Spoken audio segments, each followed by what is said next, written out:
নমস্কার বন্ধুরা, আপনারা শুনছেন এক অসাধারণ কিন্তু অত্যন্ত স্পর্শকাতর এক গল্প।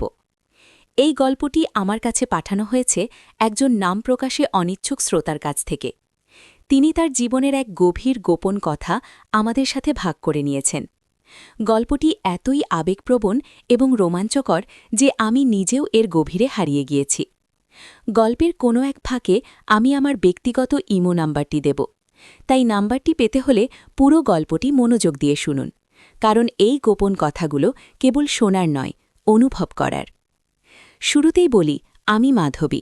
আমার বয়স তখন ৪২, ছেলে আকাশ, বয়স ১৯, স্বামী সুজিত, একজন সরকারি কর্মচারী। আমাদের জীবনটা ছিল আর ৫টা বাঙালি পরিবারের মতোই সাধারণ। সকালের ব্যস্ততা, দুপুরে টিফিন, বিকেলে চায়ের আড্ডা, রাতে একসঙ্গে ডিনার, তারপর সব চুপচাপ। কিন্তু এই সাধারণ জীবনের গভীরে লুকিয়েছিল এক অসাধারণ নিষিদ্ধ টান।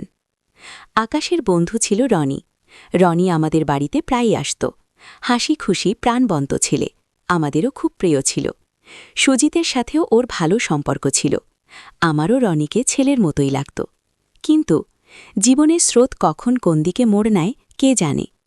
আমার জীবনে সেই মোড়টা এলো এক বর্ষার দুপুরে। সেদিন ছিল ঝমঝমিয়ে বৃষ্টি। সুজিত অফিসের কাজে বাইরে গিয়েছিল, আকাশ কলেজের সেমিনারে। রনি এলো বৃষ্টিতে ভিজতে ভিজতে। বলল, মাসি, কি বৃষ্টি, চলে এলাম। আমি হেসে বললাম, আয় আয়, ভেতরে আয়, ভিজে গেছিস তো।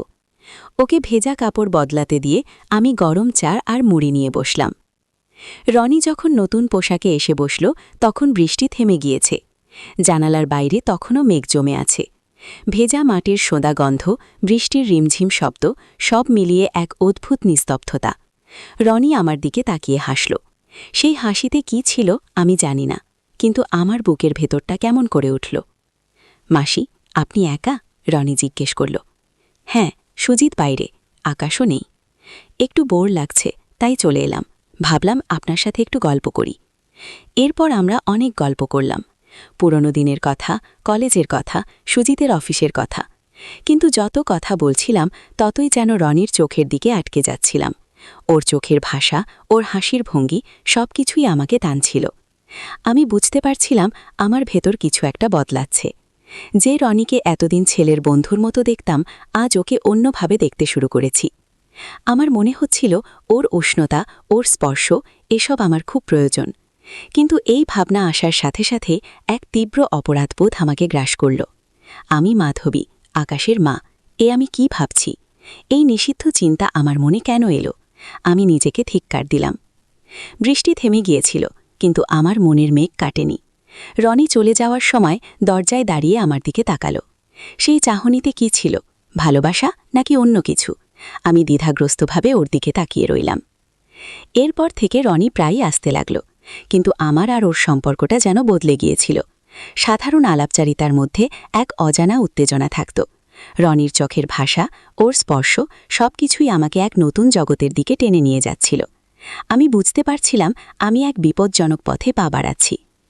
আকাশের সামনে আমি রনিকে আগের মতোই স্বাভাবিকভাবে গ্রহণ করতাম, কিন্তু মনে মনে এক গভীর দ্বন্দ্ব চলত। আমি কি আমার ছেলের বন্ধুর প্রতি আকৃষ্ট হচ্ছি, নাকি এটা শুধুই আমার মনের ভুল? আমি সুজিতের থেকে এসব লুকাতাম। যদিও সুজিত আমাদের নিয়ে খুব ব্যস্ত থাকত, তবু আমার মনে হতো যদিও বুঝতে পারে কি হবে। একদিন বিকেলে সুজিত আর আকাশ বাইরে গিয়েছিল। রনি এলো, আমি ওকে বসতে বললাম। সেদিন যেন সব দ্বিধা, সব ভয় ভেঙে গেল। আমরা মুখোমুখি বসলাম। নীরবতা ভাঙল রনি। মাসি, আমি জানি না কেন, কিন্তু আপনার সাথে কথা বলতে আমার খুব ভালো লাগে। ওর গলার স্বর কাঁপছিল। আমি ওর দিকে তাকালাম। ওর চোখে সেই অজানা টান যা আমাকেও অস্থির করে তুলছিল। রনি, আমি অস্ফুটে বললাম, আমারও।